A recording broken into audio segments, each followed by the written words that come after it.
والصلاة والسلام على رسول الله الكريم. أما بعد فأعوذ بالله من الشيطان الرجيم. بسم الله الرحمن الرحيم.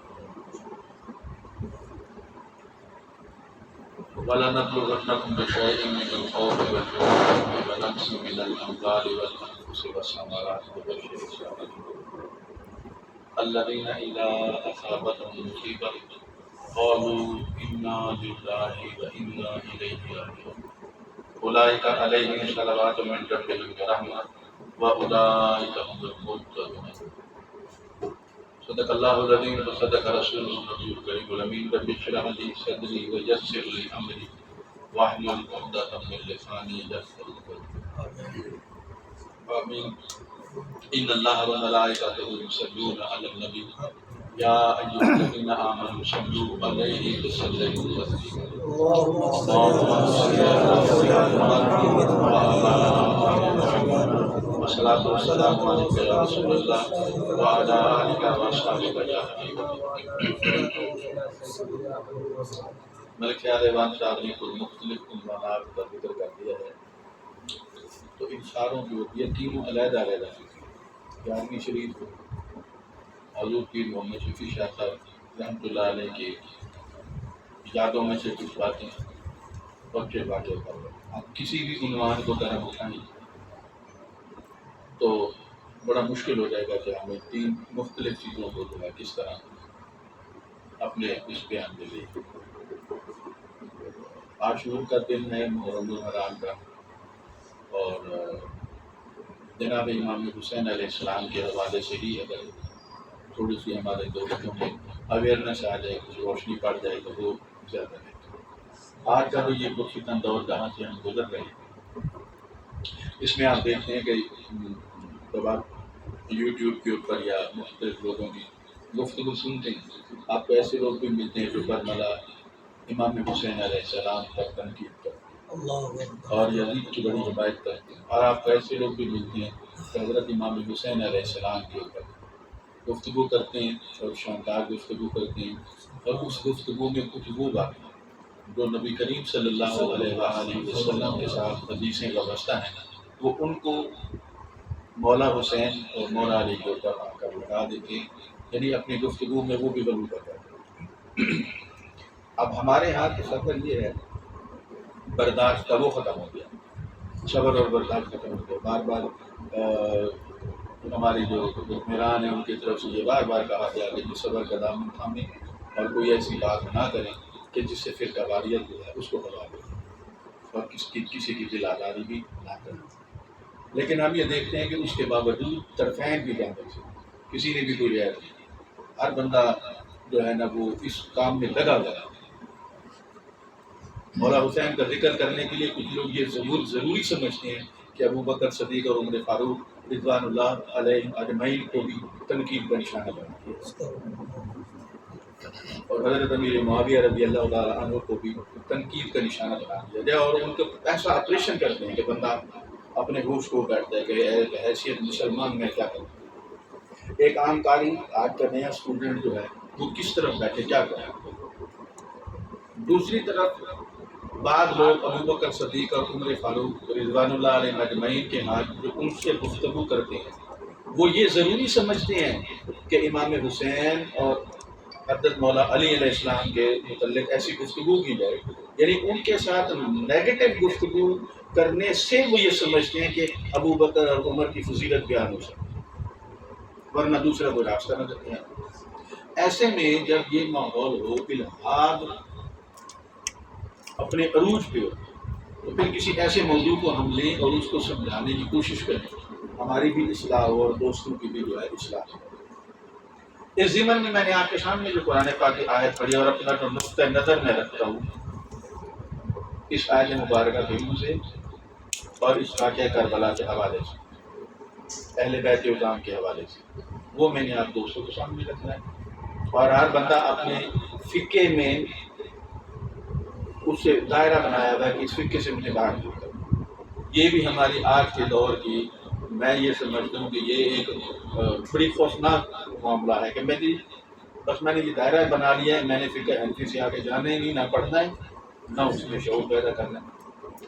فقہ حنبلی سے باہر میں نے جانا ہی نہیں، فقہ جعفریہ سے میں نے باہر جانا ہی نہیں. دین اسلام جو ہے وہ اس میں اتنی وسعت ہے، اتنی اس میں وسعت ہے، اس کی آئیڈیالوجی، اس کی بیالوجی، اور اس میں جو بات آپ نے سمجھنی ہے اس کے لیے ضروری ہے کہ آپ ہر قسم کے فقہ سے باہر آ کر قرآن و سنت کا مطالعہ کریں. ایک عالم دین کے لیے، دین کا علم حاصل کرنے کے لیے یہ باتیں بڑی ضروری ہیں.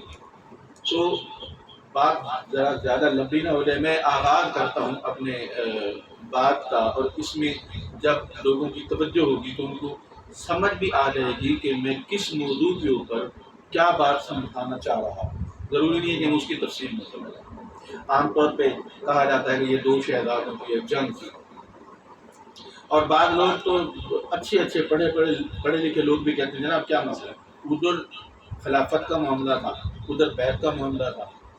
ٹھیک ہے، یہ ایک ذہن میں سوال آ جاتا ہے.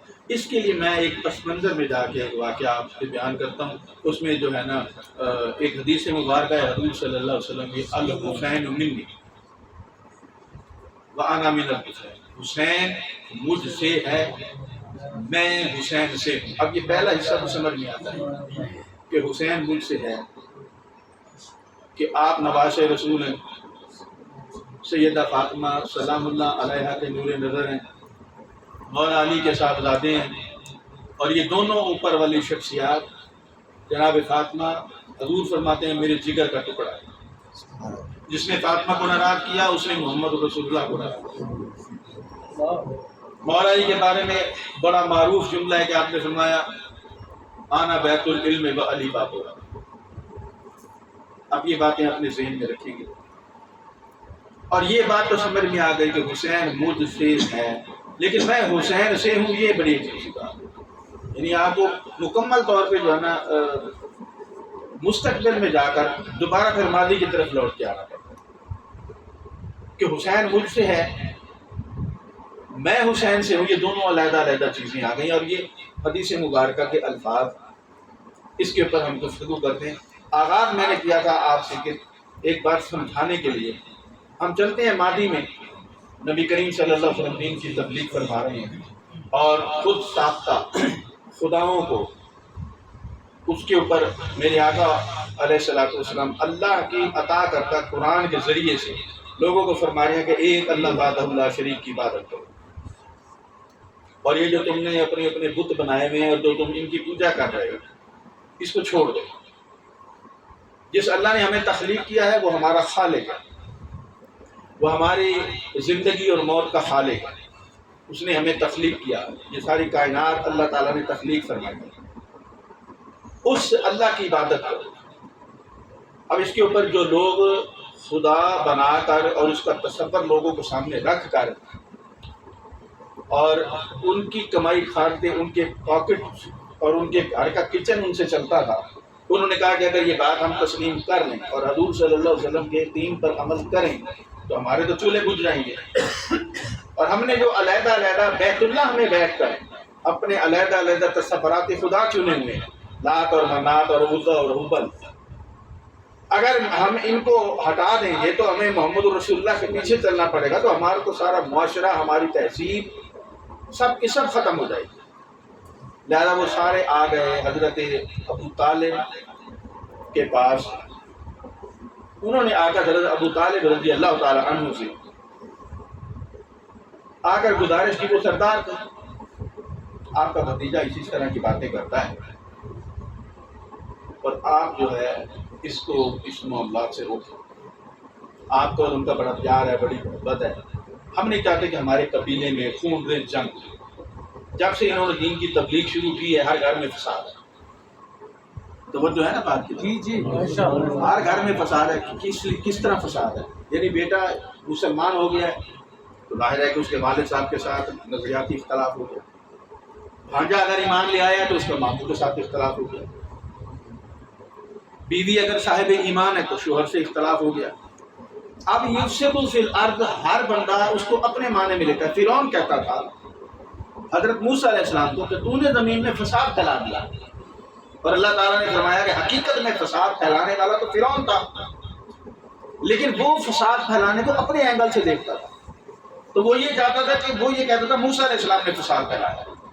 اب یہ لوگ آئے اور انہوں نے آ کر جب یہ بات کی، ابو طالب نے بڑے غور سے ان کی باتیں سنی. پھر انہوں نے کہا کہ دیکھیں جی معاملہ یہ ہے کہ اگر ہم کچھ لے دے کر لیں، اب یہ مذاکرات چلتے رہے، 1-2 منٹ میں نہیں ہوئے یا 2 گھنٹے میں نہیں، کافی دن یہ وفد آتے رہے، ملتے رہے. اگر ہم کچھ لے دے کر لیں تو بات بن سکتی ہے. اس واقعے کو آپ سنیں گے نا، آپ کو پورا کربلا سمجھ میں آ جائے گا. میں نے آپ سے پہلے گزار کیا، ضروری نہیں میں ہر چیز کو آپ کے سامنے رکھوں. اگر آپ کی توجہ ہوگی نا، آپ کو پورا کا پورا واقعہ اور آپ اس ذہن سے نکل آئیں گے. اور ایک بات میں بنیادی طور پہ آپ سے گزارش کروں کہ جب آپ کسی کو اپنا رہبر بناتے ہیں، اپنا رہنما بناتے ہیں اور اس کے پیچھے چلتے ہیں، اب شیطان سوچتا ہے کہ یہ بندہ اس کے پیچھے چلا ہوا ہے، اب اس کو گمراہ کیسے کیا جائے. تو وہ ڈائریکٹ آ کے نا آپ کے رہبر اور رہنما کے بارے میں آپ کے ذہن میں خلل پیدا کرتا ہے. برے خیالات، برے تصورات اس کے ہر کردار پہ آپ کو اکسائے گا، شک کرے گا. کوئی مرید آ گیا پیر صاحب کے پاس، اس نے تنہائی میں ملاقات کی، اٹھتے ہوئے اس نے حضرت صاحب کو کوئی اگر ہمارے سامنے نذرانہ دیا. اب اللہ جانے کہ پیر صاحب نے قرض دیا ہوا تھا جو وہ واپس کرنے آیا، یہ اللہ بہتر جانے کہ وہ جاتے ہوئے اس کا کوئی ایسا کام تھا جو نہیں ہونے والا تھا، اور اس نے اپنی خوشی سے مسجد کے لیے، جیسے ہمارے ہاں پیر صاحب کو سارا انتظامات پیر صاحب کے معاملات ہوتے ہیں کہ کسی سے چندہ نہیں لینا، جو آ کے اپنی مرضی سے دے گئے تو ٹھیک ہے، اس کو ہدیہ سمجھ کے قبول کر لینا ہے. ساری مسجد کا انتظام، تمام جتنے پروگرام تھے ان سب کا انتظام. اگر کوئی مہمان آیا ہے تو اس کے لنگر وغیرہ کا سارا انتظام. اب مرید کے ذہن میں آتا ہے کہ یار یہ بندہ نہ پیسے دے کے دیا ہے، اب اس کے اوپر منفی سوچ اس کے ذہن میں پیدا کرے گا تاکہ یہ بندہ اس سے، جس سے اس نے رہنمائی حاصل کرنی ہے، اس سے ہی بدگمان ہو جائے اور تاکہ اس سے یہ رہنمائی نہ لے سکے. ہمارے نبی کریم صلی اللہ علیہ وسلم کے بارے میں بھی جب ہمارے دل میں کوئی بدگمانی پیدا آ جائے گی تو یہ شیطان کی چوٹ ہوگی کہ جس مصطفیٰ کے نعرے مار رہا ہے اسی سے اسے بدگمان کر. تو ایسا جو بھی تصور قائم ہو مرید کے لیے اور حضور پاک صلی اللہ علیہ وسلم کے امتی کے لیے، تو وہ ضروری ہے کہ اس بدگمانی کو اپنے دماغ سے جھٹک دے اور ایمان کی جو پہلی سیڑھی ہے اس کے اوپر ایسا قدم جمائے کہ وہاں سے ہٹنے نہ پائے. اب یہ آئے اور انہوں نے آ کر کہا جناب کچھ لے دے کر لیتے ہیں. اب ابو طالب نے ابھی کوئی بات نہیں کی، مذاکرات جو چل رہے تھے کوئی بات نہیں کی. تو میں اس کے سابقہ پس منظر میں بھی نہیں گیا، میں نے بس شروع یہیں سے کر دیا اپنی گفتگو. انہوں نے کہا دیکھیں جی پھر ایسے کرتے ہیں، ہم آپ کو آپشن دیتے ہیں. محمد رسول اللہ صلی اللہ علیہ وسلم اگر چاہتے ہیں کوئی شادی کرنا تو عرب کی حسین و جمیل عورت یہ کہیں ہم شادی کرا دیں. اگر یہ چاہتے ہیں مال و در تو ہم جتنے سردار ہیں ہم اپنی کمائی کا سارا حصہ جو ہے وہ ان کو دے دیتے ہیں. تو اگر یہ چاہتے ہیں کہ ان کو سردار مانا جائے تو ابو جہل بھی سرداری چھوڑنے کو تیار ہے، ابو لہب بھی سرداری چھوڑنے کو تیار ہے، ابو سفیان بھی سرداری چھوڑنے کو تیار ہے. ہم انہیں اپنا سردار مان لیتے ہیں، لیکن ان سے کہیں کہ لا الہ الا اللہ اور محمد رسول اللہ سے دست. اب آپ سمجھ رہی ہیں بات؟ یہ تمام چیزیں میرے نبی کریم صلی اللہ علیہ وسلم کو مل رہی ہیں. بادشاہت مل رہی ہے، سرداری کو تسلیم کیا جا رہا ہے، اور کائنات کی حسین و جمیل عورت جو ہے وہ بھی تحفے میں دی جا رہی ہے. لیکن ان سے کہیں کہ اس سے تھوڑا سا دستبردار ہو گئے. اللہ بادہ اللہ شریف کچھ دنوں بعد کہنے لگے چلیں جی اس کو بھی مان لیتے ہیں، اس کو بھی مان لیتے ہیں، اس کو بھی سرنڈر کر جاتے ہیں. محمد رسول اللہ کو مان. اب یہ کون سی بات ہے کہ یہ اللہ کے نبی ہیں اور اللہ کی طرف سے وحی آتی ہے اور یہ سارے معاملات ہیں. اس لیے ان سے کہیں کہ اس پہ بھی لے دے کر لیتے ہیں. ابو طالب نے سوچا انہوں نے کہا ٹھیک ہے میں بات کرتا ہوں۔ اب جب بات کرنے کے لیے آپ گئے ہیں تو میں ایک چھوٹی سی مثال دے دوں۔ بعض اوقات پیر محمد شفیع شاہ صاحب ہم بیٹھے ہوتے تھے تو مجھے کہتے ہیں کہ اردو کے کتنے فائدے، مجھے بڑا افسوس ہوا۔ میں نے کہا یار اتنے سارے بندے بیٹھے اور حضور تو فرماتے ہیں کہ اردو کے کتنے فائدے، میں نے بتانے شروع کر دی۔ ہاں ٹھیک ہے، اچھا سنتیں کتنے، پھر ہم مسکرائے، ہم نے سنتیں بتانی شروع کر دی۔ ظاہر ہے بندہ جب ترتیب بتا رہا ہوتا ہے تو ترتیب آگے پیچھے بھی ہو جاتی ہے، تو حضور نے فرمایا ایسے۔ لوگ چلے گئے، میں بیٹھا رہا، کہتے شاید ہی آپ سوچ رہے ہوں گے کہ میں بعض اوقات نا لوگوں کے سامنے آپ سے یہ سوال کرتا ہوں، کہیں آپ کے ذہن میں یہ آ جائے کہ میں اس لیے سوال کرتا ہوں آپ کو ڈیگریڈ کرنے کے لیے نہیں، ان لوگوں میں کچھ لوگ بیٹھے ہوتے ہیں جن کو وضو کا پتہ ہی نہیں ہوتا۔ میں آپ سے سوال اس لیے کرتا ہوں تاکہ لوگ سن لیں اور جس کو نہیں پتا اسے پتہ چل جائے۔ پھر آپ بڑا غور و فکر کر کے تھوڑے توقف کے بعد فرماتے ہیں کہ پچھلے زمانے کے بزرگ بھی ایسے سمجھاتے ہیں،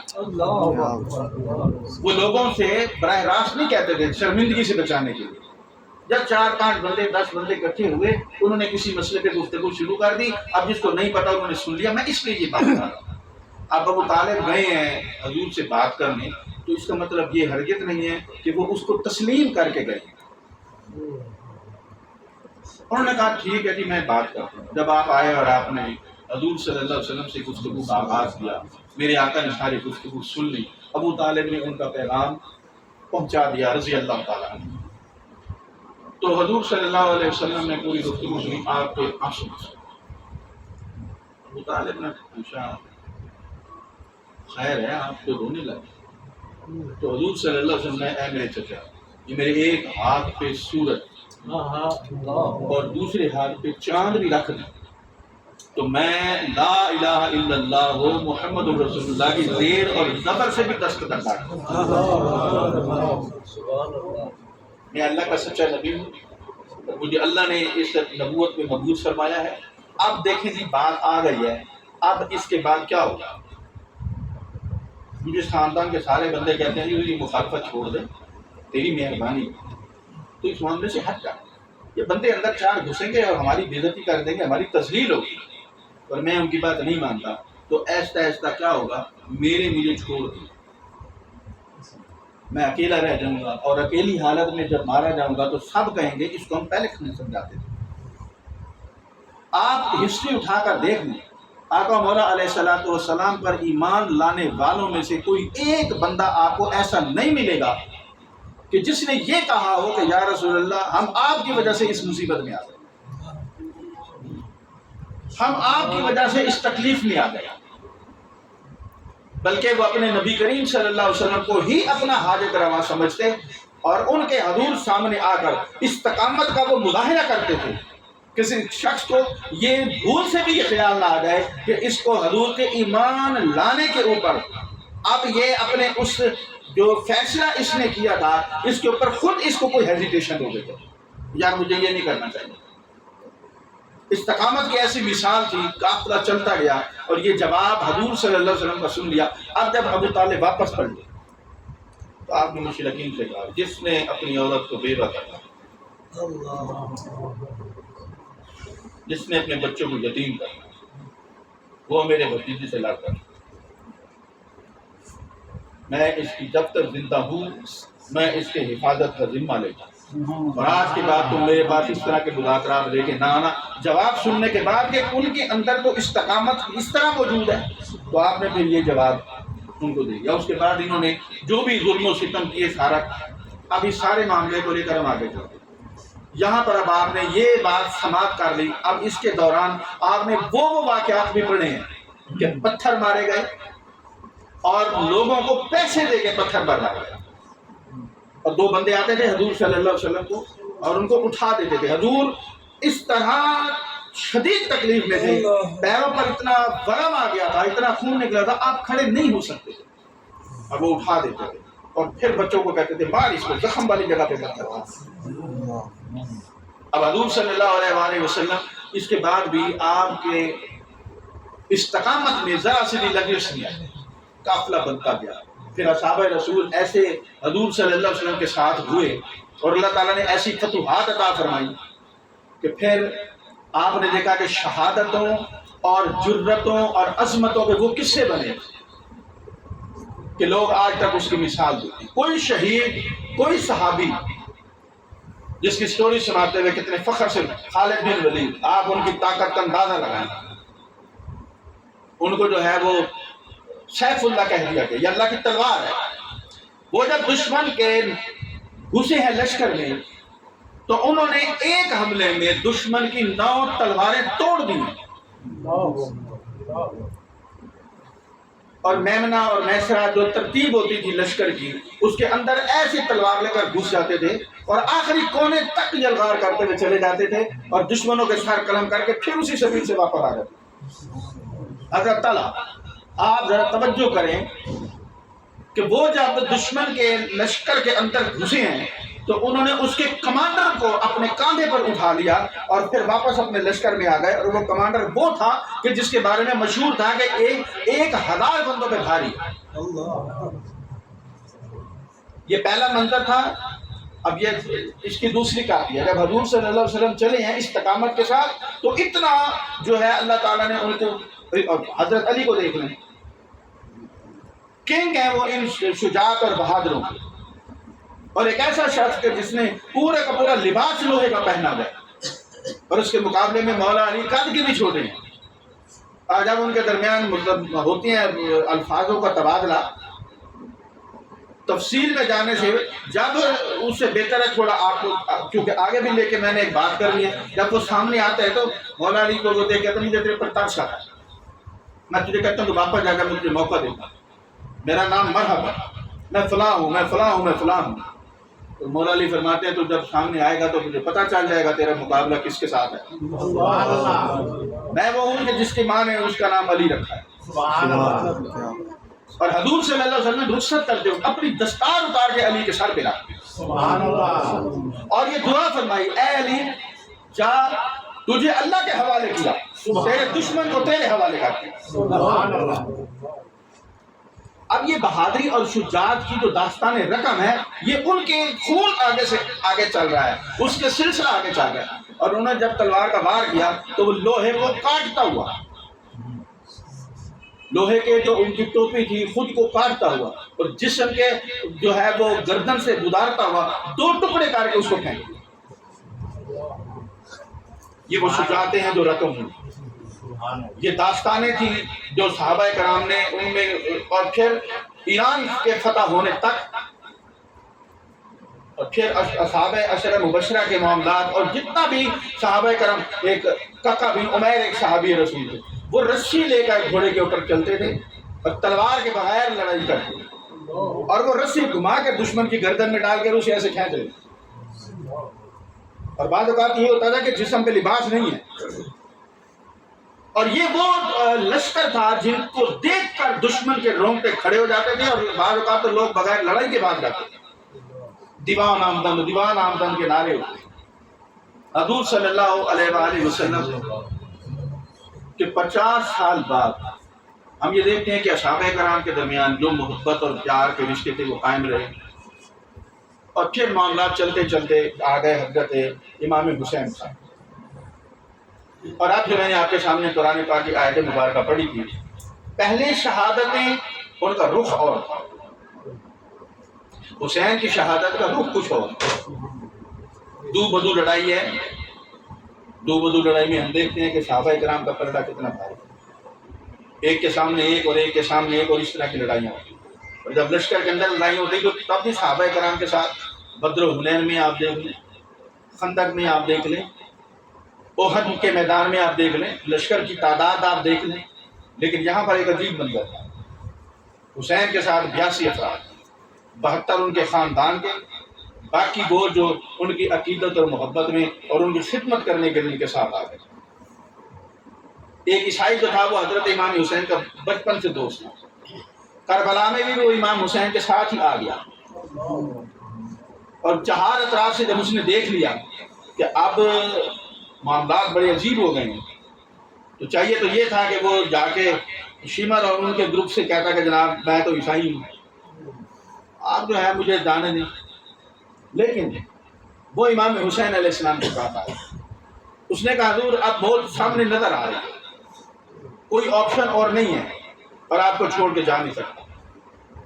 اب میں پڑھتا ہوں کلمہ سبحان اللہ اور داخل ہوتا ہوں آپ کے نبی کے دین میں, اور شرط یہ رکھتا ہوں کہ میری شہادت کے بعد, کیونکہ میں آج مسلمان ہوا, میرے پاس اعمال نام کی تو کوئی چیز ہے نہیں, آج شہادت کے بعد جب میں شہید ہو جاؤں تو کل قیامت کے دن آپ میری سفارش کریں گے. یہ وہ محبتوں کی داستان ہے, یہ وہ چاہتوں کی داستان ہے جو خاندان اہل بیت کے ساتھ جڑی ہوئی تھی.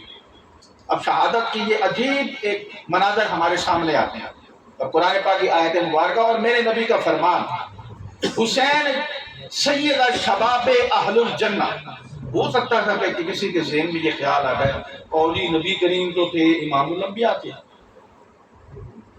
علی جو ان کا داماد اور بھتیجا بھی تھا وہ اپنا ان کے شجاعت میں سب سے بڑھ کر تھا, اور اس کو باب علم کا خطاب تھا, اور اب خاندانی طور پہ اس کے بچوں کو جنت کا سردار بنا دیا.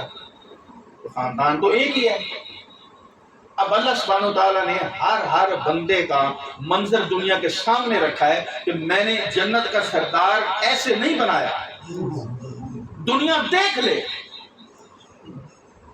کہ صبر و استقامت کا کوہ گراں کون ہے, اور جنت کا سردار کوئی عام آدمی نہیں ہوتا. اس کے لیے اس کوالٹی کا بندہ چاہیے تاکہ دنیا دیکھے کہ اس کوالٹی پہ پہنچا کون ہے, تاکہ بعد میں دنیا کردار دیکھ کر کہے کہ یہ تھا جنت کا سردار.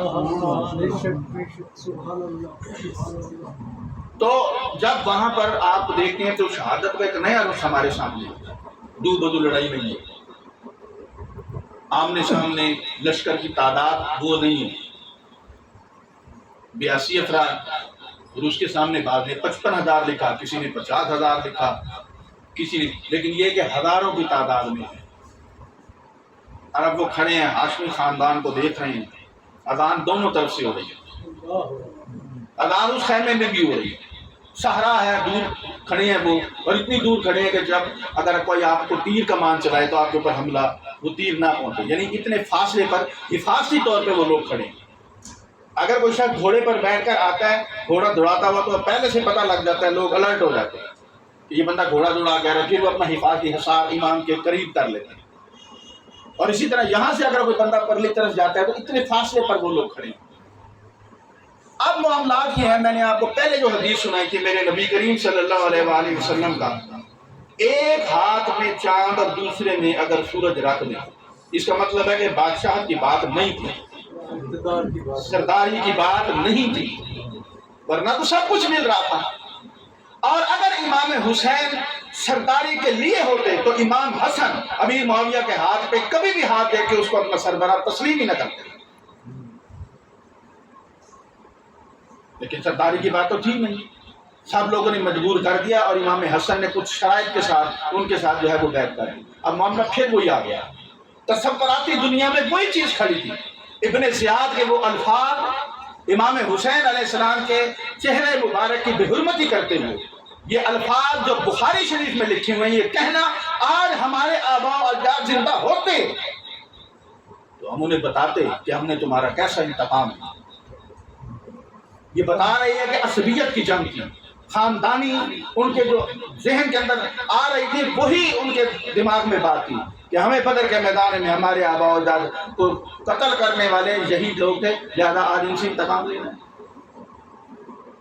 اور اب جب یہ سامنے آیا, یہ بڑے بڑے لوگ بہادروں کے قصے سناتے ہیں, ان کے اوپر بڑی بڑی موویز بنی ہوئی, چائنا کے بہادروں پہ, جاپانیوں کے اوپر, امریکنز کے اوپر, اور ان کے بڑے بڑے قصے سناتے ہیں کہ جنہوں نے کس طرح جا کے جو ہے فائٹ کیا اور کیسے کیسے اذیتیں برداشت کرتے ہیں. آپ پوری تاریخ اٹھا کے دیکھ لیں, آپ کو 2 مصائب سے زیادہ کوئی گھرا ہوا نظر نہیں آتا. حضرت ایوب نبی ہیں لیکن ان کے اوپر بھی ساری اذیتیں نہیں آئیں, 2 مشکلات تھیں جن کا انہوں نے مقابلہ کیا. نبی کریم صلی اللہ علیہ وآلہ وسلم کے اوپر مصائب کے پہاڑ تھے, میرے نبی کریم صلی اللہ علیہ وسلم نے ان کا جو ہے وہ مقابلہ کیا, اور جب مصائب کو برداشت کیا تو فرمایا الحسین منی. میں اپنے موضوع سے باہر نہیں جا رہا. یہ مسائل کا مقابلہ کر کے صبر و استقامت بیان کر کے جو میں نے آپ سے گزارش کی ہے کہ ادھر آپ کو سنگباری کر کے اتنی اذیت دی گئی، اور جب فرشتے نے آ کر گفتگو کی کہ یا رسول اللہ آپ ہمیں امر کریں، ہم ان دونوں پہاڑوں کو ملا دیں، تو حضور نے فرمایا کہ مجھے اللہ نے رحمت للعالمین بنا دیا. سبحان اللہ. میں ان کے لیے دعا کرتا ہوں. سبحان اللہ. اب الحسین منی، حسین مجھ سے ہے، یعنی میرا صبر اگر آگے جا کر تم چیک کرو گے تو حسین میں جو صبر ملے گا وہ دراصل حسین کا نہیں مصطفیٰ کا صبر ہوگا. سبحان اللہ. استقامت اگر چیک کرو گے میرے خانوادے میں تو حسین کی استقامت جب دیکھو گے تو دراصل وہ استقامت حسین کی نہیں ہوگی، وہ مصطفیٰ کی استقامت ہوگی. سبحان اللہ. تحمل اور برداشت اگر دیکھو گے تو یہ بھی مصطفیٰ کا ہوگا، یعنی جو بھی مصطفیٰ صلی اللہ علیہ وآلہ وسلم کی خوبیاں ہیں وہ سب حسین میں ہوں گی. جب اپنی زبان چسبائی، یہ بھی احادیث مبارکہ میں آتا ہے، تو امام حسین زبان چوستے رہے اور رسول پاک صلی اللہ علیہ وسلم ان کے دہن میں زبان ڈال کر جب تک کھڑے رہے جب تک امام حسین نے خود سے اپنا دہن مبارک پیچھے نہیں رکھا. اب دیکھنے والوں نے کہا کہ حضور اتنی دیر آپ معصوم کو اپنے باپ کو ٹکر رہے ہیں. فرمایا دشت کربلا میں ممکن ہے کہ اس کو پانی نہ ملے، اور میں نے اپنے دہن میں ان کی زبان کو رکھا ہے اس لیے کہ کربلا میں اس کو اس وقت اگر پیاس لگے تو اس کی زبان پہ رحمت للعالمین کا لمس موجود ہو، اور پیاس سے یہ جہاں بلب ہونے لگے تو تب بھی اپنے تصور اور عقیدے کے اوپر قائم رہے.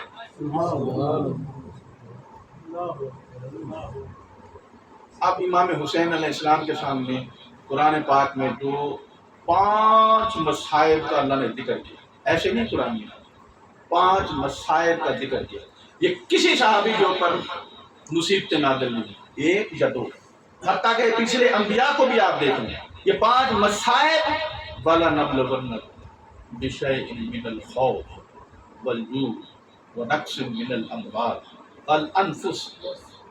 آپ کی اولاد کی بھی اگر آپ کے سامنے پے در پہ ایک ایک کر کے گر رہے ہیں، حضرت قاسم کو تیار کیا، تو جا مقابلہ کر. محرم کی 9 پھر سوچا یار تو میرے بھائی حسن کا بیٹا، اگر تو شہید ہو گیا تو لوگ کہیں گے کہ بھتیجا مروا دیا اور اپنے بچے کو میدان دینے دیتا. پھر علی اکبر کو کیا، اب ذرا صبر و استقامت دے، دولہا بنایا، سوارا، پھر گھوڑے پر بٹھایا، اور ازواج مطہرات کا صبر چیک کریں. انہوں نے کہا ہم تجھے بھیج رہے ہیں اللہ کے راستے میں، اس لیے تجھے بنا سنوار کے بھیج رہے ہیں تاکہ جب تم مقابلہ کرے اور اللہ کے حضور پیش ہو تو ہم نے خود اپنے ہاتھ سے تجھے دولہا بنا کے بھیجا. اور جب علی اکبر میدان میں آئے تو شجاعت کی ایک نئی مثال قائم کر. سامنے ایک لشکر کے جتنے بھی لوگ کھڑے تھے آپ نے ایسے تو تلوار لیے تو سب کی گردنیں قلم کرتے ہوئے گئے ہیں، اور پھر واپس آ کر کہہ رہے ہیں بابا فرنٹ پہ جتنے تھے میں نے مارے. پہلے صحابہ کرام کی بھی مثالیں تھیں شہداء کی، اور صحابہ کرام کی بھی معاملات تھے کہ انہوں نے کس طرح تاریخ کو آگے لیا تھا. اور پھر ایک بندے کا نظریات، اس کی آئیڈیالوجی پورے مستقبل کو جو ہے وہ جا رہی ہے دیکھنے کے لیے کہ قیامت تک کے لیے ایک چیز مشعل راہ بننی ہے، ایک نظام دنیا کو دینا ہے. اس کے بعد جب دوبارہ وہاں سے پلٹے دوبارہ گئے دشمن کے پاس تو پھر آخرکار ان کی شہادت ہوئی. پھر ترتیب کے ساتھ شہادتیں ہوتی گئیں، اور امام حسین کی محبت یہ تھی کہ ہر شہادت پہ آپ صحرا میں جو غنیمات بچھائی ہوئی تھی ہر شہادت کے بعد شکرانے کا سجدہ کرتے. یہ جو مشاہد ہیں اس طرح کے مسائل کبھی نہیں آئے. اور ایسی چیزیں وَلَنَبْلُوَنَّكُم بِشَيْءٍ مِّنَ الْخَوْفِ وَالْجُوعِ وَنَقْصٍ مِّنَ الْأَمْوَالِ وَالْأَنفُسِ وَالثَّمَرَاتِ. آگے ہے وَبَشِّرِ الصَّابِرِينَ، خوشخبری ہے صبر کرنے والوں کے لیے. اور یہ وہ خوشخبری ہے جو ان کو اللہ سبحانہ و تعالیٰ نے ان تمام مسائل کو برداشت کرنے کے بعد پتہ ہے کہ جان چلی جائے گی، میرے یہ چھوٹے چھوٹے بچے یہ بھی ذبح ہو جائیں گے، لیکن یہ کہ سرنڈر نہیں کرنا. جو یزید چاہتا ہے نفسانی خواہشات کے مطابق اپنے دین کو چلانا. ان کے ہاں ریشم حلال تھا، ان کے ہاں شراب پینا جائز تھا، ان کے ہاں سود کے معاملات جو جائز قرار دے دیے گئے تھے. دین کی تصویر ہی بدلی جا رہی تھی. تو جب آپ وہاں سے نکلے تو لوگوں نے کہا حسین یہ تو خودکشی ہے، یہ لوگ آپ کے خلاف ہو جائیں گے. تو آپ نے فرمایا کہ خودکشی تو اس وقت ہوگی اگر میں اپنے رب سے مایوس ہو جاؤں. میرا اپنے اللہ پہ توکل ہے، یہ خودکشی نہیں ہے. میں اللہ پہ بھروسہ کر کے وہاں جا رہا ہوں تاکہ اصلاح کی کوئی صورت نظر آئے. اب یہاں حضور صلی اللہ علیہ وسلم فرما چکے تھے کہ حسین پیار کر رہے ہیں. ایک میٹنگ میں بیٹھے ہیں، آپ نے کہا کہ دیکھو اپنے خادمین سے اندر کوئی نہ آئے. لیکن جب امام حسین آ گئے تو خادمین نے روکا. امام حسین نے پرواہ ہی نہیں کی خادمین کے رکنے پہ، اسی کے اندر چلے گئے اور جا کے حضور اکرم صلی اللہ علیہ وسلم کے کاندھے پر آپ نے ان کو گود میں لیا، خوب پیار کیا. وہاں حضرت جبریل علیہ السلام کے ساتھ میٹنگ کی، دیگر فرشتے بھی موجود تھے. تو یہ منظر دیکھ کر فرشتوں نے کہا کہ یا رسول اللہ آپ نے ان سے بڑا پیار ہے. فرمایا آپ مجھے ان سے بہت پیار ہے، مجھے حسین بہت پیار ہے. پھر آپ نے دعا کی مالک حسین مجھے بہت پیارا لگتا ہے، جو حسین سے پیار کرے اے اللہ تو اس سے بھی پیار کر. سبحان اللہ. جو حسین سے پیار کرے تو اس سے بھی پیار کرنا. تو اس وقت فرشتوں نے کہا یا رسول اللہ آپ کی امت اسے قتل کرے. پھر حضور کے آنسو نکلے.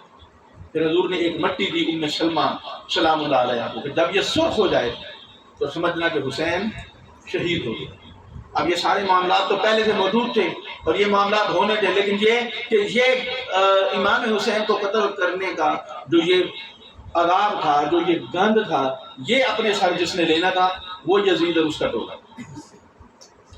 انہوں نے سمجھا کہ امام حسین علیہ السلام کی شہادت کے بعد ہماری فتح ہو جائے گی، ہم بڑے اوپر نکل جائیں گے.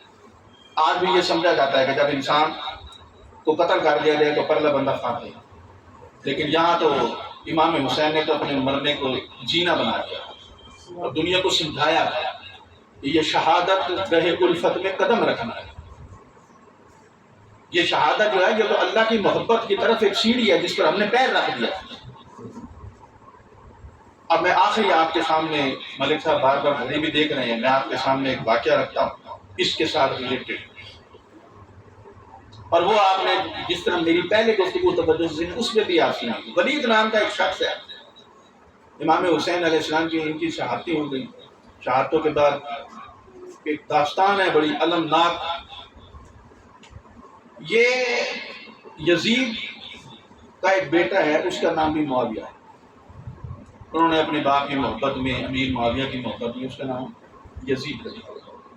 جب یزید چلا گیا تو انہوں نے معاویہ کو تخت پہ بٹھا دیا. اب جو سازشی و ناصر تھے ان کا وہ قربت تھا. جیسے ہمارے یہاں بہت سارے چابی والے لوگ ایسے آ جاتے ہیں جن کو بندہ آگے کر دیتا ہے باوقتے ضرور ہو. لیکن ولید جب کرسی پر وہ بیٹھتا تھا نا معاویہ بن یزید، تو وہ تڑپ جاتا تھا. آخرکار اس نے گھر جا کے کہہ دیا کہ میں اس کرسی پہ نہیں بیٹھا، مجھے اس کرسی کے نیچے خاندان بنی ہاشم کے خون کی خوشبو آتی ہے، میں لرز جاتا ہوں. میں ایسی سیٹ پہ لعنت بھیجتا ہوں جو خاندان اہل بیت کو قتل کرنے کے بعد حاصل کی جائے. میں اس پہ نہیں بیٹھتا. اب ولید جو تھا اس نے ان کو زہر دلوا دیا، ختم کر دیا اور اس کی جگہ آ گئی اقتدار پہ. اموی خاندان کا سربراہ تھا. اب اس نے یہ سنبھال لی سی. شروع سے ہی تانے بانے میں جو ہے 2-3 بندے اس طرح کے تھے جو واقعہ کربلا میں اس کے سارے معاملات گھراؤں جرائم میں ملوث تھے. اب یہ خانہ کعبے کا طواف کرنے کے لیے آیا. یہاں سے آپ ذرا غور کیجیے اور میری ایک بات لب و لہجہ اس کو سمجھنے کی کوشش کیجیے.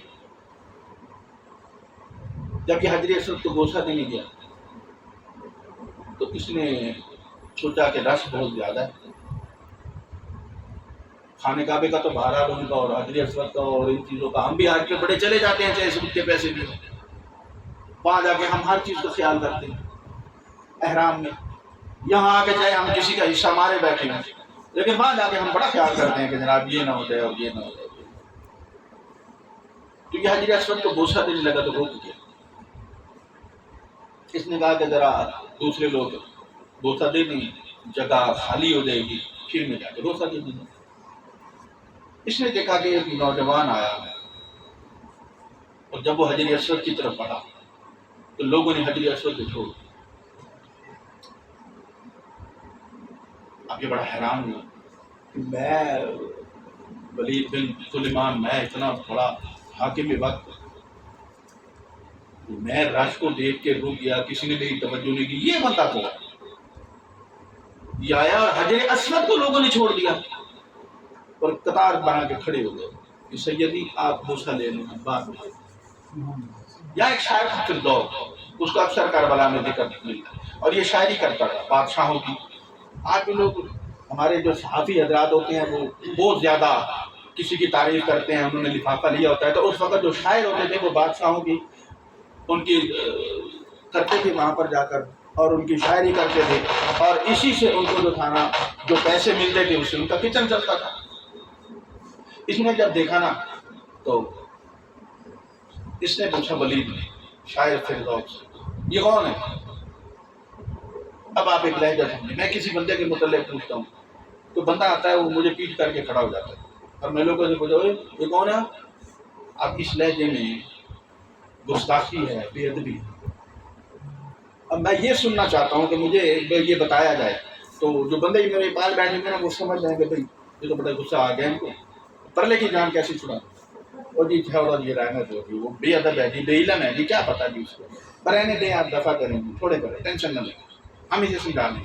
ایک یہ لہجہ ہے، ایک لہجہ یہ ہے کہ میں دیکھتا ہوں اس بندے کی بڑی تعظیم ہو رہی ہے اور میں ساتھ ہوتا ہے یہ کون؟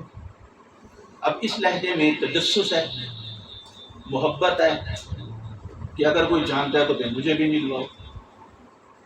اب اگر جواب دینے والا اس کو، اب اس کے اوپر ہے کہ میں اس بندے نے کس کے متعلق پوچھا ہے۔ اب جب اس نے اس لہجے میں کہنا کون ہے یہ، اب پھر ذوق جو تھا نا اس کو، وہ شاعری بھی انہیں کی کرتا تھا، روزی روٹی کا مسئلہ بھی اسی طرح تھا۔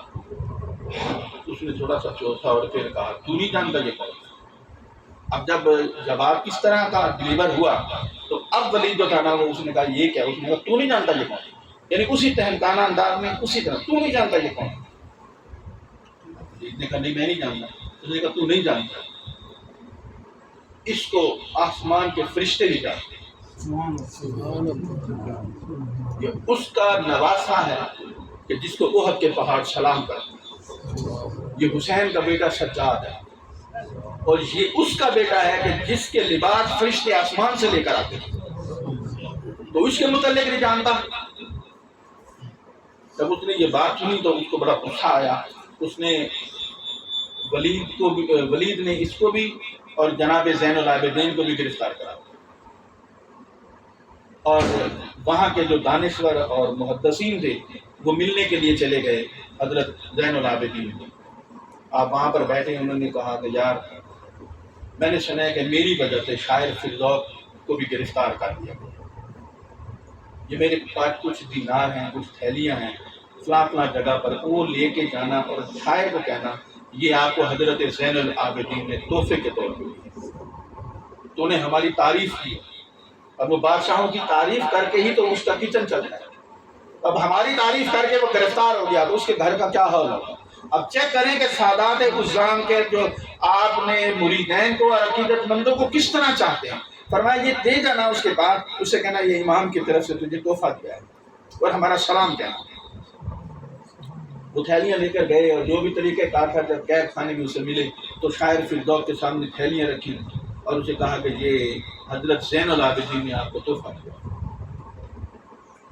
شاعر فردوس نے اس کو دیکھا، تھیلیوں کو چوما، اپنی آنکھوں پہ رکھا، اپنے سر پہ اپنی گردن پہ پھیرا، اور اس کے بعد وقت کے محدثین سے کہا یہ جا کر امام صاحب کو دے دینا اور میرا پیغام بھی دے دینا، میں نے ساری زندگی ان بادشاہوں کی شاعری کر کے اور میں نے روزی روٹی کمائی ہے، آج زندگی میں پہلی دفعہ میں نے تمہاری شاعری کی ہے، اور جب میں آپ کی تعریف کر رہا تھا تو اس یقین کے ساتھ کر رہا تھا کہ میری بخشش کا کوئی ذریعہ بن جائے گا۔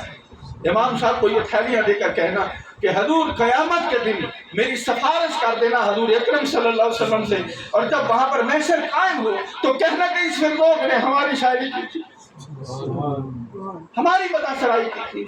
میں یہ چاہتا ہوں کہ کل قیامت کے دن میں حضور کے پرچم کے نیچے کھڑے ہو جاؤں، میرے لیے استغفار کر دینا۔ یہ اہل بیت عظام سے محبت تھی کہ جن کی محبت آج تک ان کے دلوں کی کسی کے دل سے آپ اہل بیت ہوگا کی محبت نہیں نکال سکتے۔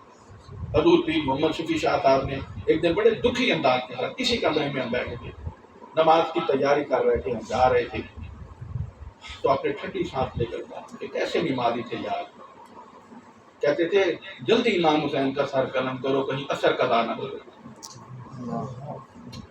اور پھر آپ نے جو الفاظ فرمایا نماز تو دونوں طرف سے تھی، اذان تو دونوں طرف سے تھی، میں درمیان میں یہ بات کر رہا تھا آپ سے، اذان تو وہاں بھی تھی، اذان تو وہاں بھی تھی، نماز تو انہوں نے بھی پڑھی، نماز تو انہوں نے بھی پڑھی، کہنے لگے شاہ جی مگر یہ نماز ان کی تھی جن پر قرآن نازل ہوتا تھا،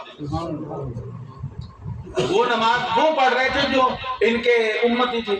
اب آپ دیکھ لیں کہ آپ نے سلیکشن کرنی ہے کہ میں کس کے ساتھ کھڑا ہوں، جن پر قرآن کا نزول ہو رہا ہے وہ اہل بیت نماز پڑھتے ہیں، میں اس کے ساتھ کھڑا ہوں یا میں ان کے ساتھ۔ دعا ہے اللہ تعالیٰ ہماری حاضری قبول فرمائے، باقی دعواہم الحمدللہ رب العالمین۔